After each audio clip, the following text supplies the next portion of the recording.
This month எனக்கு birthday. So அதுக்கு dress எடுக்க தான் குரோம்பேட் சரவணாக்கு போயிருந்தேன். ஸோ போனோடனே ஃபஸ்ட் ஃப்ளோர்லேயே பார்த்தீங்கன்னா ஃபுல்லாக சாரீ கலெக்ஷன் தான். அதுலேயும் இந்த இப்போ ட்ரெண்டிங்கில் இருக்க ரெப்ளிகா சாரீ நிறைய வந்து கலர்ஸ் வச்சுருந்தாங்க, பார்த்துட்டு இருந்தேன். பட் அம்மாவும் ட்ரெஸ் எடுத்து கொடுத்துருந்தாங்க சாரீ. அது நல்லா வந்து ஸ்டோன் ஒர்க்லாம் வச்சு நல்லா இருந்ததா.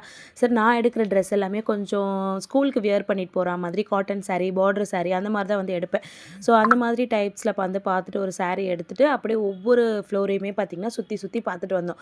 ஏன்னா இது எங்களோட வழக்கம், வாங்குறோமோ இல்லையோ எல்லாத்தையும் என்னெல்லாம் புதுசாக போட்டிருக்காங்க அப்படின்னு சொல்லிட்டு ஒரு அப்டேட் பார்க்குறதுக்காக சுற்றி சுற்றி பார்த்துட்டு இருந்தேன்.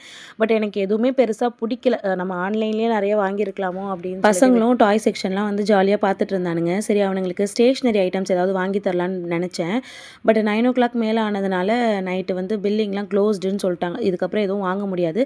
சரி ஜஸ்ட்டு பாருங்கடா, உங்களுக்கு ஏதாவது பிடிச்சிருந்ததுன்னா நான் நெக்ஸ்ட் டைம் கூட கூட்டிகிட்டு வந்து வாங்கி தரேன் அப்படின்னு சொல்லிட்டு அவனுங்களை விளையாட வச்சுட்டு இருந்தேன். சரி அங்கே நிறைய ஃப்ளவர்ஸ்லாம் இருந்ததா, அதை பார்த்தோன்னே சரி வேலண்டைன்ஸ் டே வேறு சரின்னு சொல்லிட்டு ஒரு பூ எடுத்துகிட்டு போயிட்டு அவருக்கு கொடுத்தேன். பட் அவர் சின்னதாக ஒரு ரியாக்ஷன் கொடுத்தாரு. அதுவே நமக்குலாம் போதும். அதை பார்த்துட்டு சரி அவ்வளோதான், டைம் ஓவர் ஆகிடுச்சு இல்லையா. ஸோ கீழே வந்து கொஞ்சம் ஸ்நாக்ஸு, சூப் எல்லாமே வாங்கிட்டு சிக்கன் பர்கர் மட்டும் ஹாஃபி பார்சல் வாங்கிக்கிட்டேன், வீட்டுக்கு போய் சாப்பிட்லாம் அப்படின்னு சொல்லிட்டு. ஸோ அதையும் வாங்கிட்டு வீட்டுக்கு கிளம்பிட்டோம்.